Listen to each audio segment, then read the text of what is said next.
Hey, happy 2025.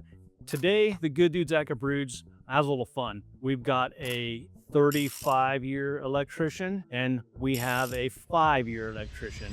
And I thought it'd be really interesting to compare some of the tools that we use for our trade. My 30 some odd years as an electrician, everything on this table from here over was pretty much what I used. Now, there was a few other things that were in our toolboxes that we used. And then from Tyler's side of the table, from here through here. So you can see the tool industry has done really well with the electricians in this industry. So I thought I'd kind of go through a couple other tools and just kind of have some fun with it. And I think the electricians out there are going to have some fun with this too, especially the ones that I may have worked with back in the days in that era, back in the 80s, 90s. I guess that's where the term back in the day came from. So let's start today with a tool a lot of us remodel contractors used, and that's a fish tape. And that's a means of getting a wire to an inaccessible location. We used wire. Some people would use coat hanger, same thing, a thin little wire. This is a 12-foot long piece of what we call seismic wire that I bent over just for the sake of storing it so it doesn't flap everywhere. But this is a 12-foot long piece of seismic wire. Seismic wire is the wire used in buildings to attach lights to a main structure. So if there were any seismic activity, like an earthquake, if something were to fall, the fixtures would hang from this stuff. So we always had this on our trucks because it comes in bundles of more than we usually need on a job for the type of work that we used. So this became our go-to. And this is a very valuable tool. I could bend it in any position I want. I can put hooks in the end of it, and I can fish this through attics and through walls real easily, and it works fantastic. Today, I noticed the electricians are using something that looks more like something you would buy for your tent. We've got fiberglass fish tapes. Now, granted, they're much better than they have. They've been improved on these tools quite a bit. This is my fiberglass fish tape. Unlike your seismic wire, this is non-conductive. So if I hit a live circuit, it's not gonna pop. We've got threads on both ends. I can thread any of my attachments. All my attachments stick right in here. Got two forms of attachments. I got a hook and I've got a loop, so I can loop around circuits to pull wire, or I can reach in and hook a circuit that's in the wall. I can pull it out. I got a bunch of sticks in here, and the tape on the end here indicates the amount of flex that it has. So this is a low flex piece. It doesn't flex a whole lot, right? And then in here, I've got the high flex piece, which actually flexes a lot more. See, those are dangerous. Lots much safer. Wow. Those are really cool. I mean, shoot, how long are those? What's the length of that kit? They're 3 sticks of 10 foot or 6 foot, not 10 foot, 6 foot each. They're supposed to be 6 foot. Yeah, they're 5. Yeah, they're closer to 5. Yeah. So you got 30 feet or so that you can What's get. your rough estimate of what a set of what a fish tapes cost? This set of fish sticks is like $100. Probably cost me a couple bucks, and I could use this for quite a while until I just spent it too much and have to reach for another couple dollar piece. But the main difference here is these are glow rods. These glow in the dark. It's not a confident way. They run a disco club. Well, yeah, but when you're climbing through the attic, you want a little bit of light, man. You got to get some glow going on. So I have flashlights for. Yeah, well, I got glow rods. I don't need to carry a flashlight. And when you lose that in your attic, you have to pay another $100. No, I just got to buy a replacement one. So it's only $25. Okay. The viewers can decide what's worth it. The old timers, and we have old timers, and I'm not an old timer, but I'm a medium timer. I think they use similar tools in that this is what I was taught by the old timers. But you guys can leave a comment below what you think on each of these tools that we're using, if you think the value is worth it. And I mean, honestly, I think they do, man. Tools are important. They make our job easier, and they're really cool. This is just a little fun. So nice work. That's a pretty cool tool. I don't even think I've ever used a set of glow sticks because I've used these for so many years. It seems silly, but when you become one with the wire, you can fish that thing anywhere. So nice tool. Yeah. And that's one I think is going to be fun because this is a new one. All my guys here on the team, they've been buying these and they love them. And I'm like, what happened to the old school hammer and staple, which I've used? We use a hammer and a Romex staple. We put the Romex in the staple and we hammer it. It doesn't get complicated. It's very simple. See, that makes my wrist get really tired. So what I did is I went and I bought me an automatic stapler. This is really cool. I put my Romex in here, down to where I need, push, and pull the trigger, and it Hold plays on. formally. This makes your wrist get tired. Yeah, that's a lot of motion. It's too much work for Tyler to. Yes. Okay, I get it. Yes. Let me see that real quick. This is cool. I've never used one of these. I don't know if you guys have used them, and I'm not representing any particular brand. Tyler just happens to be brand red, and a lot of electricians are using the brand. There's a lot of great brands out there. I don't know who else makes this particular tool. It's not the brand that matters. What matters is this is an electronic stapler. All you have to do is put it down there, pull the trigger, and you don't wear your wrist out. Yeah. So, And the reality with this is when I'm climbing through the attic or I'm climbing through the crawl space, I don't have to carry a pocket full of staples, and it makes climbing and stapling a lot easier.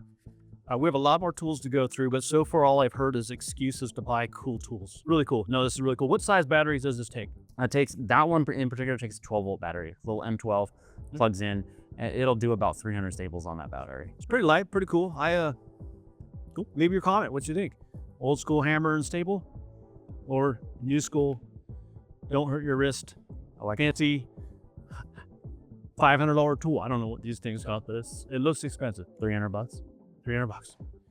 $300 for a not sore wrist. You know, if you work your wrist out enough, it doesn't hurt anymore. It becomes stronger. Or I could buy a stapler and click, and be done. Very cool tool. You see the table full of tools here. There are a few that I just really wanted to look at today that put the biggest gap from my time frame in the field versus the newer guys in the field. I'll share. The next one will be your voltage tester. A lot of electricians from my area are going to know exactly what this is. Little knob tester. You could throw this thing anywhere. It lasts forever. I happen to have my father's knob tester, which is still working, by the way. Still shows the voltage in here versus this. Same brand, different era. This is what I used to use. So cool tools. The new technology they have today is pretty cool. I can make fun of some of this other stuff. But Tyler, what are you using primarily for your voltage tester that you keep in your bag? Mind you, this tool right here just gives you the voltage reading. It doesn't do anything else. It tells you whether or not it's 120 volts, 100 or 240 volts. It doesn't do continuity or amp testing or anything like that. No. Tyler's got a pretty cool one here. Yeah, this meter here it's got an amp probe on top. It's got ohms and continuity readings, and obviously it's a voltage tester. What the really cool thing about this one is using the amp probe here. If I don't want to break the circuit to read the voltage of a circuit, I can just use the amp probe. It'll tell me the amp's currently on that load and the voltage of the circuit itself. So we did have an amp probe. I just didn't have it here. Ours was a clamped amp probe that we pushed a button, it clamped around the wires. That one you just have to put it right over it. Yep. But you're telling me that one actually doesn't only measure amps. You don't have to pull the leads out. You can measure voltage with. That's cool. Yep. They say within a volt. So give or plus 1 volt up or down. Cool. So yeah, that's a cool tool. I know a lot of guys are using that. It's been around for quite a while. In fact, to be honest with you, I had a fluke tester real similar. Didn't do all the things this one did, but I did have a similar tester that replaced the NAP years ago.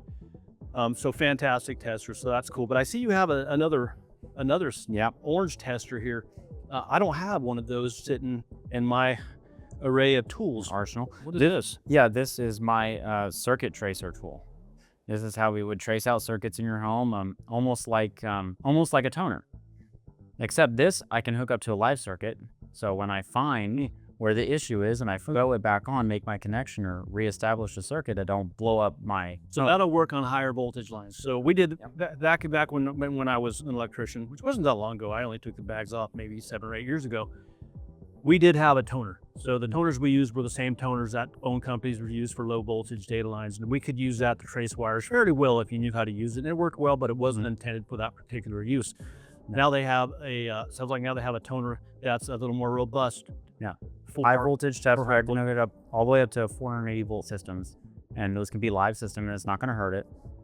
Let me ask you this. Problem we have trying to locate stuff, does that toner tone through concrete? Does it tone through dirt if you're using if you're tracing something underground? Yeah, drywall, that kind of stuff. This will tone up to 24 inches through dirt and up to 18 inches through concrete without rebar. I win on my wire. I think it's better than. Now get out of here. Than $100 glue stick. Testers, I think you win. The new technology on testers really cool. The toner, I love. No. So let's move on to how do we punch holes in metal cabinets to get our conduit fittings in. Back in my day, we used the mechanical hole punch system. We drilled a hole with our drill. We popped a little knockout kit in there, and with the crescent wrench, we tightened this, and it popped a hole for us to install our conduit fittings or Romex connectors to enter electrical enclosures. Now, I see Tyler has something on the table here that looks a lot more complicated. Now, parts in here look real similar to what these parts are, but there's a lot more parts. Can you kind of go over why you would say this is better than mine? This is a hydraulic knockout kit.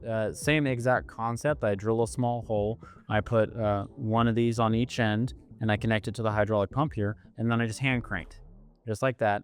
And it squeezes them together. Yes, anymore, I get it. So this doesn't hurt your wrist.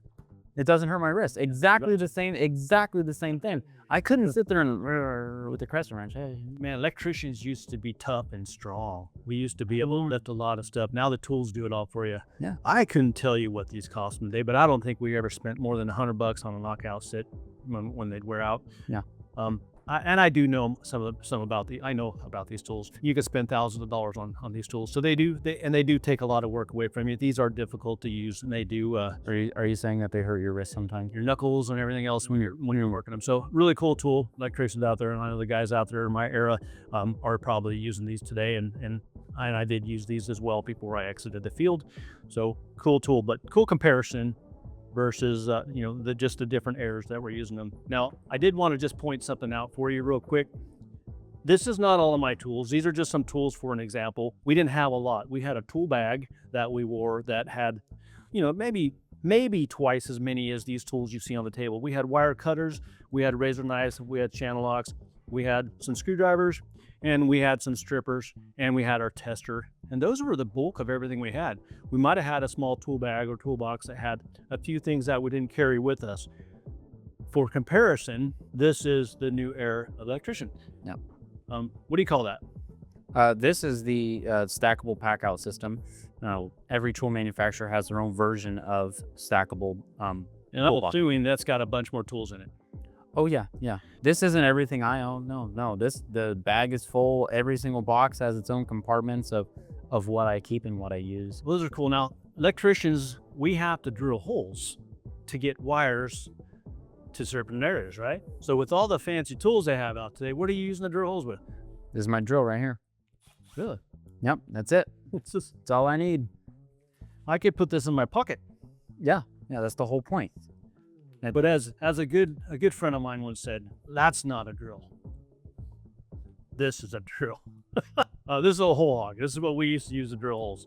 Now, granted, you'll notice there's this weird little thing at the end. That's because it wasn't cordless. We had to drag extension cords everywhere. Oh. And this does hurt your wrist. Man, how did you guys ever get anything done? You look more like a construction master now. No, maybe you need to start using some of your tools. It has so much power, it just takes you with it. Many of wrists have been broken with these things.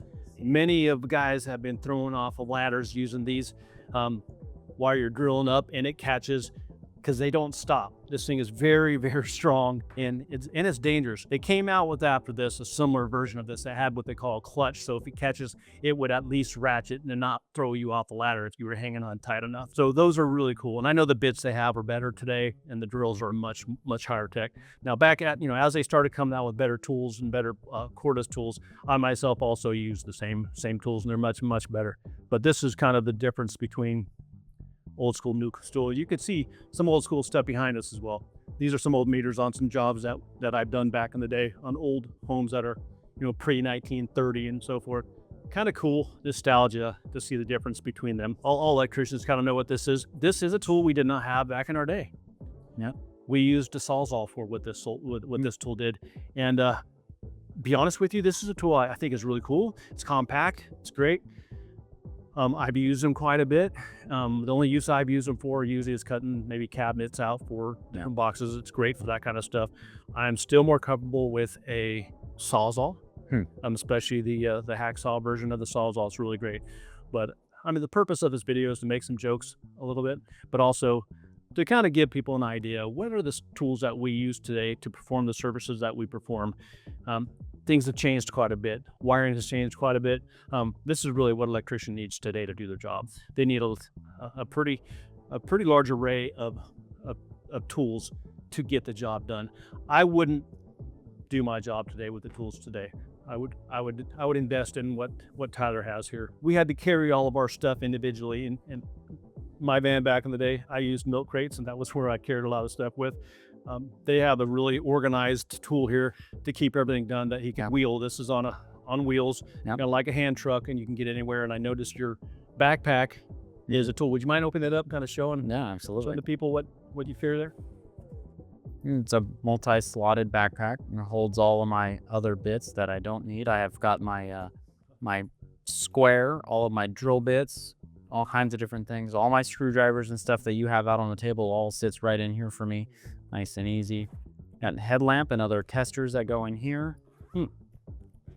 And down here is your standard service tools. So I've got my 10-in-1, my swivel. This is a tool that I am very familiar with.